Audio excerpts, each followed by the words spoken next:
o seu maior medo? Tem gente que tem medo de aranha, outras de palhaço, e tem aquelas que não suportam ficar em lugares fechados. Esse medo se chama claustrofobia e é caracterizado pelo receio que a pessoa tenha de se sentir presa e sufocada em lugares sem janela, como por exemplo os elevadores, ou também por ficar nervosa em lugares com muitas pessoas, como em shows e até feiras. Você se identificou com alguma dessas situações? Então, deixa a porta bem aberta, respira um pouco, porque o vídeo de hoje vai ser focado em locais muito claustrofóbicos. E se você tiver um teor muito grave disso aí, é bom nem assistir o vídeo, tá? Mas antes, não se inscreva antes de esquecer, deixa um like e vem comigo, porque eu sou o Thiago Tadeu e sejam bem-vindos ao Mundo Inverso.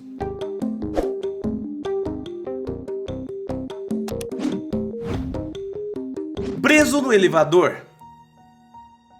Para abrir a nossa lista, eu vou contar um caso que aconteceu em um grande supermercado ainda esse ano aqui. Um jovem funcionário ficou preso em um dos elevadores do mercado por aproximadamente 36 horas. O caso aconteceu no litoral paulista e virou manchete em diversos portais de notícias. O funcionário que ficou preso estava usando o elevador no final do expediente em uma noite de sábado. O jovem só foi encontrado no início do expediente da manhã seguinte, após ficar 36 horas preso no elevador sem comer ou beber nada, família. O elevador que ele utilizou era exclusivo para transporte de cargas e equipamentos e ficava em uma área onde somente os funcionários poderiam acessar. Porém, como era domingo, ninguém utilizou o elevador e com isso não repararam que alguém estava preso lá dentro. Por ser um equipamento proibido para pessoas, o estabelecimento começou uma investigação para saber o motivo do mau funcionamento do elevador e apurar o porquê do jovem ter usado ele.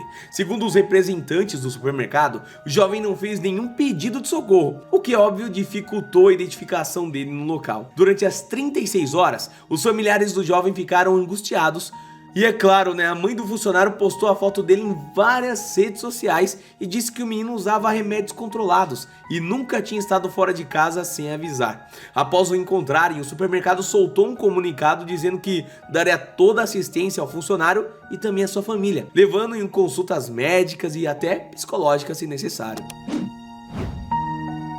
127 horas.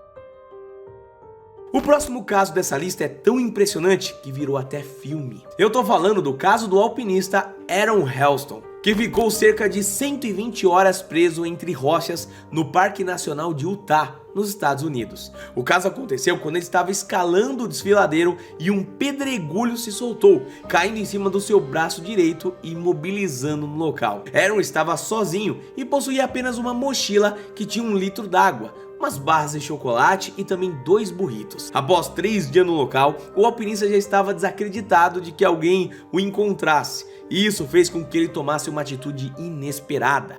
Pensando que somente ele poderia se salvar, Aron pegou uma faca no seu kit de ferramentas e literalmente cortou seu braço. Porém, ele encontrou um obstáculo enquanto chegou no seu osso, obviamente, já que a faca não conseguiria perfurar. Impotente e sem esperança, Aron entregou a sua vida à própria sorte e acabou por adormecer depois de todo o esforço. Nesse momento, ele sonhou consigo mesmo, com apenas metade do braço direito, brincando com uma menininha. Esse sonho foi o que motivou a não desistir da vida, levando a fazer um ato extremo para poder se livrar daquela situação. Com a faca não conseguindo, passar pelo osso, Aron usou uma pedra para poder acabar com aquela situação mesmo. Dessa vez, o plano deu certo e ele se soltou. Depois disso, o alpinista teve que se rastejar pelo cânion até chegar a um precipício e descer exatamente por 18 metros. Depois disso, ele ainda teve que caminhar por 10 quilômetros até que encontrou uma família de turistas que o alimentou e chamou socorro.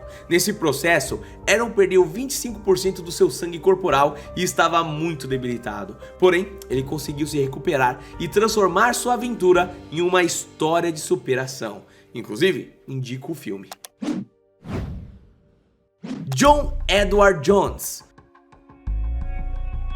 Em 2009, John Edward Jones, de apenas 26 anos, foi até uma caverna, também em Utah, como no caso de Aron, porém sua história foi diferente e não teve um final feliz. Ele estava acompanhado por sua família e alguns amigos quando entrou na caverna de Massa de Nozes. Em um determinado ponto do caminho, John decidiu seguir sozinho e começou a entrar cada vez mais nos túneis profundos da caverna. Mal ele sabia, mas esse seria um caminho sem volta. John chegou em um ponto tão estreito que ele não conseguia mais sair do lugar e ficou preso sem saber o que fazer. Ao perceber o estado de John, seus familiares ligaram para uma equipe de resgate para ajudá-lo. E o resgate tentou de tudo para salvar John, mas eles não conseguiram fazer nada para tirá-lo dali, já que a posição em que ele estava era muito estreita e quebrar a rocha estava fora de questão por um risco de desmoronamento. A única coisa que os bombeiros puderam fazer foi alimentá-lo e injetar alguns calmantes para que ele não sofresse tanto. John morreu de asfixia e insuficiência cardíaca após ficar 27 horas preso naquelas pedras. Jovens ficam 9 dias em uma caverna. O próximo caso que eu vou contar agora também envolve ficar preso em uma caverna, mas diferente do anterior, as pessoas dessa história ficaram refém de uma forte tempestade que os prendeu em uma caverna por 9 dias. Um grupo de 12 meninos e o seu técnico de futebol foram até a caverna Tham Luang, na Tailândia, para passar um dia divertido de passeio. Porém, o que era para ser algo incrível acabou virando um pesadelo, família. Os 13 entraram na caverna porque tinham muita curiosidade de conhecê-la. O que eles não contavam é que uma chuva muito forte cairia e acabaria aprisionando eles ali. A água da chuva começou a subir rapidamente dentro daquela caverna e o único jeito que eles encontraram de ficarem com vida foi entrar cada vez mais na caverna e encontrar uma parte onde todos poderiam ficar seguros. Como o nível da água não abaixava, eles acabaram sem saber como poderiam voltar. Os jovens e o técnico sobreviveram durante longos 9 dias e foram encontrados por 2 mergulhadores ingleses que após 6 horas conseguiram achar o local onde eles estavam. Todos os 13 foram resgatados com vida e se recuperaram após ficar algumas semanas em observação no hospital. Enterrada viva.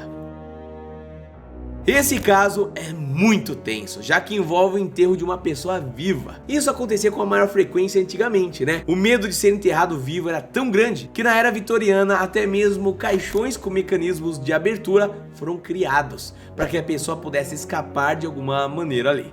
Porém, isso não foi o caso da história que eu vou contar agora. Octavia Smith Hatcher, uma mulher que morava no condado de Pickensville, nos Estados Unidos, foi acometida de uma doença até então desconhecida, transmitida pela mosca tsetse. A doença a deixou em coma profundo, por isso os médicos a deram como morta. Porém, eles estavam errados. Após a declaração da sua morte, seus familiares organizaram uma cerimônia e enterraram Octavia, sem imaginar que na verdade ela estava viva. Depois de um tempo, seu marido pediu para que exumassem o corpo, porém a cena que ele encontrou era horripilante. Octavia estava com marcas em suas mãos, como se tivesse arranhado o caixão em busca de alguma saída. Além disso, sua fisionomia também era assustadora, porque mesmo após de fato ela morrer, Octavia estava com uma expressão de puro terror. Seu caso logo ficou conhecido pelos moradores de todo o condado, que começaram a ficar com medo e temeram em acabar do mesmo jeito de Octavia. Lembrando que esse caso aconteceu em 1891 e de lá pra cá, felizmente a medicina teve diversos avanços e casos como esse são quase que impossíveis de acontecer, tá? Jovem à deriva. Para fechar nossa lista, eu vou contar o caso do jovem que ficou à deriva por 49 dias na Indonésia. O jovem de apenas 18 anos, Aud Novel Adlan, passou por um sufoco depois de uma tempestade atingir a região onde ele trabalhava. O trabalho de Aud envolvia trabalhar em uma plataforma de pesca chamada de Hompong, que fica localizada a 125 quilômetros da costa. Sua função era acender as luzes para atrair os peixes em armadilhas, colocadas, claro, ao redor daquela plataforma. Infelizmente, enquanto o menino estava trabalhando, uma grande tempestade atingiu o local, de uma maneira tão forte que fez com que a plataforma se soltasse e que Aud ficasse à deriva no meio do mar. Lembre que eu falei? quantos quilômetros eram? É muita coisa, né? Nesses 49 dias, o jovem usou a madeira da plataforma para cozinhar os peixes que conseguiu pescar, além de se virar para sobreviver à falta de água e ao frio. Após ficar mais de um mês à deriva, uma embarcação do Panamá avistou algumas coisas ali na água e foi até o menino ajudar ali, dar um auxílio, né? Depois de retornar ao seu país, Aldi ficou em observação no hospital e depois pôde finalmente encontrar sua família depois de quase 2 meses desaparecido. Mas então, família, qual dessas situações você achou mais estranha, mais tensa? Deixa aqui nos comentários. A gente se vê no próximo vídeo, tá? Um abraço, fica bem e até a próxima. Valeu!